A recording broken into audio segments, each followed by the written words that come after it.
నమస్తే, welcome to iNews. సోని. జంజీపై ఫోకస్ పెడుతున్న మాజీలు, రాజ్యాంగ పరిధిలో పోరాడతామన్న మాజీలకు వెల్కమ్ చెబుతున్న కమ్యూనిస్ట్ పార్టీలు, ఉవ్వెత్తున ఎగిసిపడుతున్న జంజీ కాక్రోచ్ పార్టీ. అసలు జంజీ అసంతృప్తిపై ఆరాలు తీస్తున్న మాజీలు, కాకీలు, కాక్రోచ్ జనతా పార్టీ పేరుతో పెళ్లుబుతున్న అసంతృప్తి నిరసన కార్యక్రమాలు ఇటు మావోయిస్టులను అటు నిఘా వర్గాలను ఆలోచనలో పడేసింది. ఎవరికి వారుగా తమ కార్యాచరణను అమలు చేసేందుకు సిద్ధం అవుతున్నారు.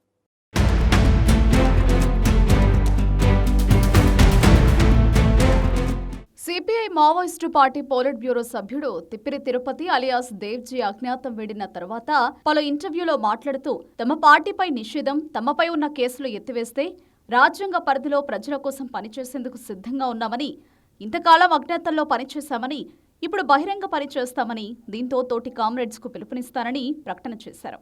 మరోవైపు మహారాష్ట్ర, ఛత్తీస్గఢ్లలో లొంగిపోయిన అగ్రనేతలు మల్లోజ్జుల వేణుగోపాల్, తక్కళ్లపల్లి వాసుదేవరావులు సైతం కొంచెం అటు ఇటుగా ఇదే తరహా అభిప్రాయం వ్యక్తం చేశారు. లొంగిపోయిన మావోయిస్టుల కదలికపై రాష్ట్ర, కేంద్ర ప్రభుత్వాలు అమలు చేస్తున్న నిర్బంధం, తీసుకుంటున్న జాగ్రత్తలను పరిశీలిస్తే ఇప్పట్లో సిపిఐ పార్టీపై నిషేధం ఎత్తివేసే అవకాశం కనిపించడం లేదు.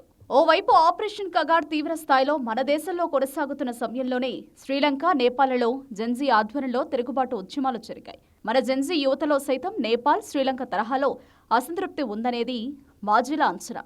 అయితే దేశవ్యాప్తంగా 1995 నుంచి 2005 వరకు అమలైన తీవ్ర నిర్బంధం కారణంగా సాయుధ విప్లవ పోరాటం ప్రధానంగా అటవీ ప్రాంతాలు, ఆదివాసీ గూడెలకే ఎక్కువగా పరిమితమైంది. ఫలితంగా 2000కి అటు ఇటుగా జన్మించిన జెన్జీ తరంలో సాయుధ విప్లవ పార్టీలకు పెద్దగా సంబంధాలు లేకుండా పోయాయి. అయితే ఆపరేషన్ కగార్ ఎఫెక్టుతో మావోయిస్టు అగ్రనాయకత్వం అడుగులను వదిలింది.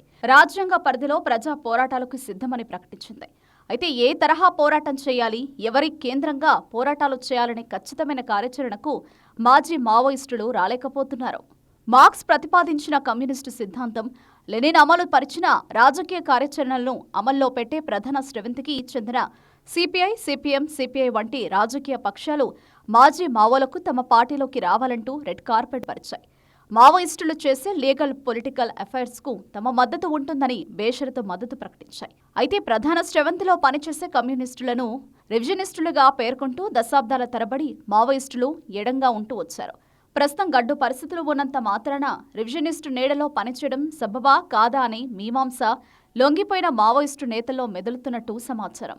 దీంతో ప్రధాన స్రవంతి కమ్యూనిస్టు పార్టీలతో కలిసి నడిచే విషయంలో వేచి చూసే ధోరణినే ఇంకా మాజీలు అవలంబిస్తున్నట్టు సమాచారం. సోషల్ మీడియా వేదికగా వచ్చిన కాక్రోచ్ జనతా పార్టీ సృష్టిస్తున్న ప్రభంజనం అందరినీ ఆశ్చర్యంలో పడేస్తోంది. ప్రజా పోరాటాలకు కొత్త కేంద్ర బిందువుగా వెలుగులోకి వచ్చింది. దీంతో ప్రస్తుతం ఉన్న మెయిన్ స్ట్రీమ్ కమ్యూనిస్టు పార్టీలోని సీనియర్ కామ్రేడ్స్ తో కలిసి నడవడం కంటే ఉవ్వెత్తున ఎగిసిపడే శక్తి సామర్థ్యాలతో తీవ్ర అసంతృప్తితో ఉన్న యువత కేంద్రంగానే తమ దీర్ఘకాలిక రాజకీయ కార్యాచరణ ఉండడం మేలనేది ఎక్కువ మంది మాజీల అభిప్రాయంగా ఉన్నట్టు తెలుస్తోంది. మరోవైపు మావోయిస్టు పార్టీని నిర్మూలించామని ప్రభుత్వాలు చెబుతున్నప్పటికీ ఇంకా జీవించి ఉన్న మాజీల కదలికలు, వారి కార్యాచరణపై ఇంటెలిజెన్స్ వర్గాలు అత్యంత అప్రమత్తంగా వ్యవహరిస్తున్నాయి.